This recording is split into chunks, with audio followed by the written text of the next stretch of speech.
Ladies and gentlemen, my name is Kamila Stępień-Kutera and I have an honor to host in our competition studio Mr. John Allison. Hello. Hello, it's a pleasure to be here.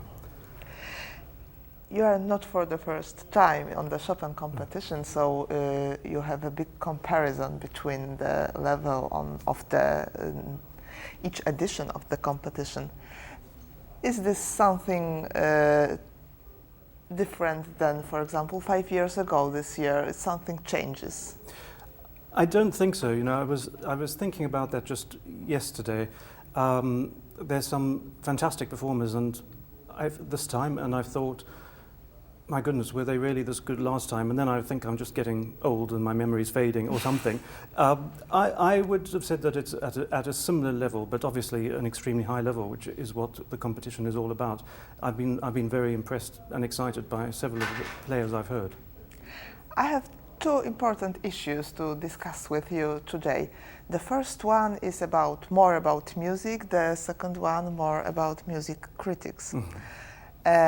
Let's start with music. So, in many descriptions of Chopin's music, we can read that it is so vocal, that pianists shall make the piano singing. But how can we explain it more precisely? Well, in a sense, I think we have to step back for a moment. All music is vocal, I suppose. At least all melodic music is vocal, because it all comes from the human voice, from phrasing, and to phrase you need to breathe. And this is something I think that sometimes, not Chopin players, not good Chopin players, but sometimes instrumentalists forget. Violinists even, although again the bow replicates a sort of breathing mechanism, the way it moves. I think instrumentalists really have to remember that music is vocally based, melodies are vocally based, and that actually when you're playing a mechanical instrument, you have to breathe with it. So there's all of that going on in the first place, but obviously with Chopin there's something much more specific. He was very drawn, as everybody knows, to the music of, you know, one of the greatest vocal composers, Bellini. Yeah. Obviously a lot of other composers too, especially the ones he heard in Paris. It was a very rich and busy operatic life, but especially Bellini. And in Bellini's case, he wrote these endlessly long melodies that require great breath control. But they obviously left their mark on Chopin's music. It's also interesting that I would say somehow one thing that Bellini and Chopin have in common is that, and Bellini first sort of intensified the sonority of sound, and that gave added poignancy to music. And that's something we find in the instrumental music of Chopin, in the piano music obviously. So that in a sense is something vocal. If you compare what Bellini was writing with the sort of melodic lines written just a few decades earlier at the end of the 18th century, there isn't that intensity, as wonderful as the 18th century music is. And that, I think, is something that Bellini and Chopin have together, and that really comes from a vocal line, I would say. Chopin was the admirer of the opera during his young years in Warsaw. Also, he listened a lot to Rossini, for example, and yes, it was for sure also his inspiration. But this connection with Bellini is the strongest. But he did not write any opera during his whole lifetime, although many of his close friends and family and maybe the whole country wanted him to do it. But anyway, he incorporated many of the opera elements in his nocturnos, for example. Yes. What are the techniques and elements he used? Well, yes, I also think it's very sad that he never wrote an opera. And just before I answer your question, I don't mean to go off the subject, but I mean, I think the songs are very important too, in their modest way. Yes. They really are wonderful, and I'm very glad at least that we have those. The nocturnes which you mentioned, I think are especially important because they are probably the most song-like aspect of Chopin's music. Though one has to be careful. I mean, it's almost a cliche, but it's utterly true to say that the slow movement of a Mozart concerto is aria-like. Some of the great slow movements in these concertos are like great slow Mozart opera arias. So it's not the first time that we get that. But I agree, the nocturnes in particular are like songs, if not full arias, probably arias you might say. The other overlap that I think we need to consider, especially is in the ballades, because although obviously there are people speculate about the literary background there, and I'm sure there's Mickiewicz in there and Yes. all of that, I think it's often overlooked the extent to which Chopin would have been affected and influenced and inspired by the ballad form that he heard operatically in Paris. Particularly when he arrived there in 1830, it was absolutely all the rage in most of these operas.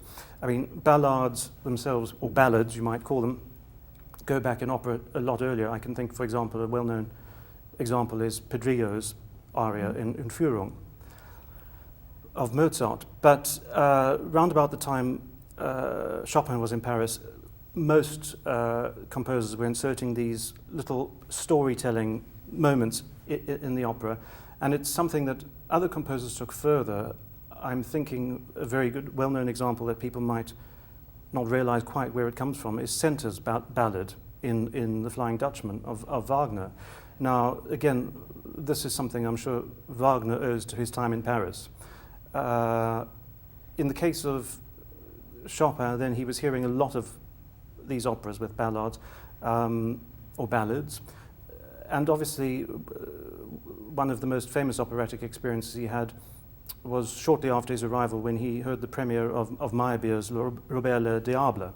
And this has a wonderful ballad right near the beginning of Act One that I think has some bearing, I would say. Well, it's not my idea, it's a perfectly recognizable idea, but it's not talked about much. Some bearing on the F major ballad of Chopin. These are very great subjects, and to explore them deeply, Yes. We would need much more time. But there is another thing very interesting for me, and I just told it before. I would like to ask you a little bit about the tasks of the music critics during the competition, because you are here as the music critics. You listen to the participants, you try to judge maybe. Well, what is the function of music critics? What shall it be during such a special venue? Well, it is a very, very special event, but I think the function probably should be similar to critics at any other time, really. Sometimes I find myself wondering what that function should be. Other times I know absolutely clearly what it is. But I would say that critics are really hopefully well-informed members of that audience, of the public, who are probably looking for the same things as everybody else. Ultimately, I think that we're looking for the same things as the jury are looking for, and the audience. We could discuss those things, but I think everybody knows what they are. Where it's interesting to have the critics writing there and see how people react. Once again, obviously the critics won't agree, but as we know, the jury are not going to agree among themselves either. So it really is just to have this discussion, to facilitate a dialogue, and to have some reactions that are hopefully, well expressed. I mean, that's what critics should do. I don't think that we should be trying to second guess jury. That's dangerous. I really think critics should be there in addition, as part of the discussion. Some competitions I've been to, either as a jury member or as a critical jury member, you get both of these. I've seen that they even have a separate critical jury, and I can't actually see the point of that, really. Yeah. I've never understood it, but it does happen, particularly I've noticed in Italy. I think we're here just to facilitate discussion, really.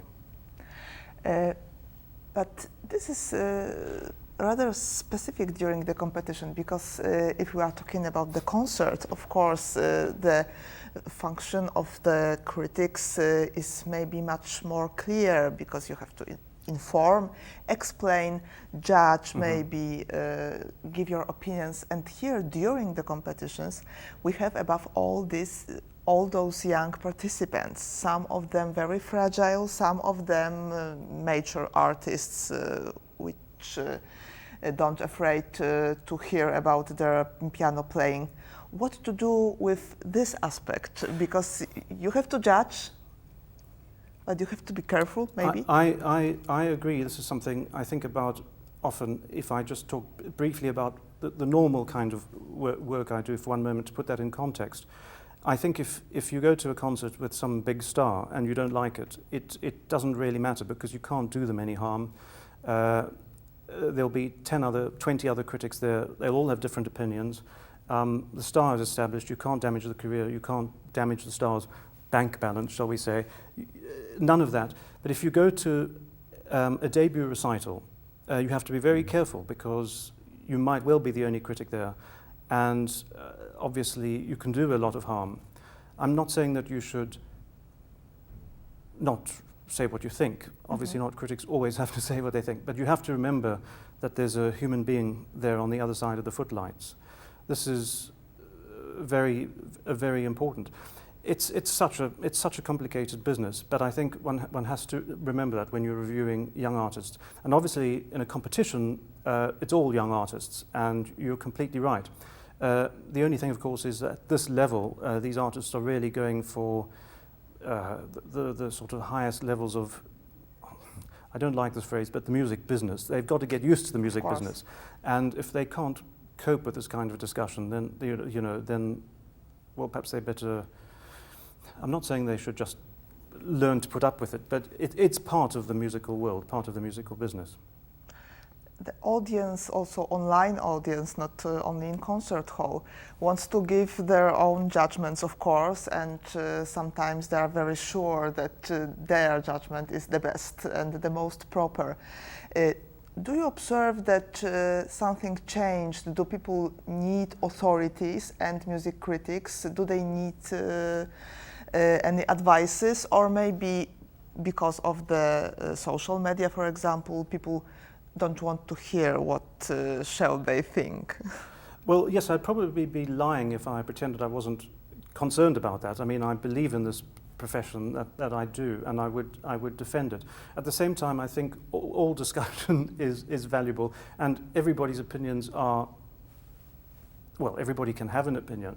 Obviously, there is the danger now for professional music critics that if newspapers think they can find people who will happily comment free of charge, without, then why employ a professional to do it? But I think that ultimately, as long as professional critics are good, then people will carry on reading them. Because everybody knows you can find any information anywhere, but people still go to certain sources to find reliable information. And I like to think that at least when criticism is done well, and I won't pretend it's always done well, but when it is done well, I think there's a very, very specific place for it still. Just let's come back for a while to the competition itself and Chopin's music itself. A few years ago during the competition you wrote that Chopin is narcotic, and in a positive sense, yes, of course, and that we wake up every morning during the competition and we want to hear it again and again. What is the secret of Chopin? Well, yes, I should be careful about what I write. You see, this is a critical. But I think I certainly mean it in a good way, and I don't see any of the people who've come back this year, going to rehab for this addiction. I think it's because, in the case of Chopin, he is very, very central to our emotions, to musical emotions. He's a very central composer who addresses so many issues. And I think in a similar way, this is why the Chopin competition is so important and so successful. Well, there are lots and lots of historical reasons for that. But this business of having, if you like, a monographic competition where there's just one composer means that there's a huge focus on this. But actually, if you think about it, if you play Chopin well, you can play all sorts of other things well. I mean, chances are you would be, if you play Chopin in the right way, you would be good at Mozart, probably, and good at Liszt. And in a sense, so I'm saying that he covers a huge range of a huge emotional range. And so I think there's something for everybody in there. It's not something you can get tired of quickly. There are not all that many composers who I really sort of welcome going to single composer concerts. This kind of programming can be very, very interesting, obviously. But sometimes you think that even the composers themselves didn't write to be heard in a sort of wall-to-wall way, constantly and without any contrast or without any variation. And yet, I think Chopin is one of those composers one can listen to in a wall-to-wall way. I mean, obviously, this is taking it to extremes, very intense, 7 or 8 hours a day. But I can't see anybody around here who actually minds that. They're all here, and yes, I would say that most of them are probably addicted. My guest was Allison. Thank you very much for the conversation. Thank you, it was a pleasure.